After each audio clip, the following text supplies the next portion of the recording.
Hi, so this is the second demo for the Pinch project, making rocks, turning decomposed rock back into rock and landscape. So we're going to do a few surface design techniques that you'll be able to use all semester long. So this is like gaining a vocabulary of surface design. We're only going to do some of them because you won't have access to colored clay slips, unfortunately. So we're going to not do those, but we'll do the ones that we can do with just the raw clay. So anyway, we're going to cover three techniques. One is stamping, another is called adding, another one's called carving, which is subtracting. So you have your rocks, you've shaped them, and they are covered in plastic, and so they're ready to work on. Stamping is very easy. Anything is a stamp. Anything that makes a mark is a stamp. Your finger is a stamp, right? The end of your felling knife is a stamp. The end of your needle tool is a stamp. The needle tool itself is a stamp. So anything can be a stamp. I've even used my tennis shoe. Just step on it, I get this pattern, and I can join that on there. That's a stamp. Or I could step on the rock. So anything could be a stamp. You can use a broken piece of brick or rock to be a stamp. You can use a piece of wood. That's a stamp.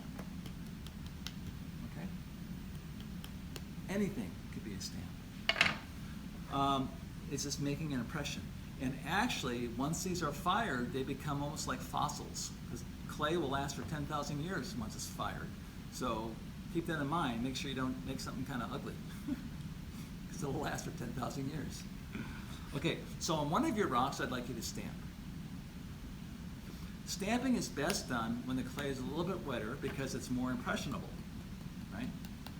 Okay. But be creative. Find something really cool. You can do different kinds of stamps. You can do one stamp and fill up the whole thing. But anyway, so explore, fill up the whole thing. Always fill up the whole thing. Okay. We're not going for simple Zen right now. We're going for exploring the technique. Okay. Stamping. The next one is adding. Adding we did on the first one. I showed you how to add on the make whatever you want to do project. So if you add clay, again, here's a good sample of adding clay. This person put these little volcano trees or something on here, which I really love. So they added clay on and they worked it in. So you either work it in or you score and slip pieces on. You can add anything on. You can add legs, noses. You can make these into face rocks. You can add trees and skyscrapers. You can make a whole planet full of little buildings. You can, sky's the limit. Adding clay is adding clay. And it doesn't have to be something. It can be something that's fun, like recognizable, like buildings or like these little craters. But it doesn't have to look like something. It can just be, and it can be organic. You can take clay on, smear it around, and add it on. So, adding clay. I want you to do that on the entire rock on one of the other rocks. Okay. So you either work it in as wet clay, or you score and slip it on. And then you can stamp through it on top of that if you want. But anyway, adding clay. The third one is carving clay. On this side, the student carved clay in there. Carving is just the way it sounds. You take away clay, it's subtracting. Now you have different kinds of tools in your toolkit. There's a couple ribbon ones. There's this one, I can't see another one around. That's right. You have another smaller ribbon tool like this that you'll recognize. It has more of one's a round side on one side and it's sort of rectangular on the other. But you can take it, and on your third rock, I want you to carve clay away. So I can carve. I'm taking clay away. And again, I want to explore this technique. So I'm going to fill up the whole thing with carving. I can make it swirling. I can go deep. I can go shallow. Different levels of carving. I can actually take so much clay away that I can pierce this if I want it. I don't care. I think it's okay. I think it's cool when it goes all the way in. Okay. Carving is probably best done when the clay is a little bit more set up, because if you do one that's really wet, you get your fingers down there and you can smush it up. But if it's a little bit more set up, it will keep its shape better. So fill up a whole rock, the whole third rock, with carving. So you have stamping, best done with when wet. You have adding either leather hard or wet clay. Either one can work. If it's leather hard, you have to score and slip for sure. And then carving, which is best done when the clay is a little bit set up.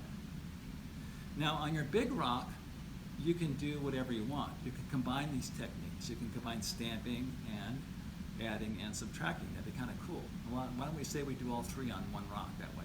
So that way you'll get a really good vocabulary of what you can do to clay on the surface, because we're making three-dimensional objects in general, but then we have the surface to play with, which becomes a three-dimensional canvas.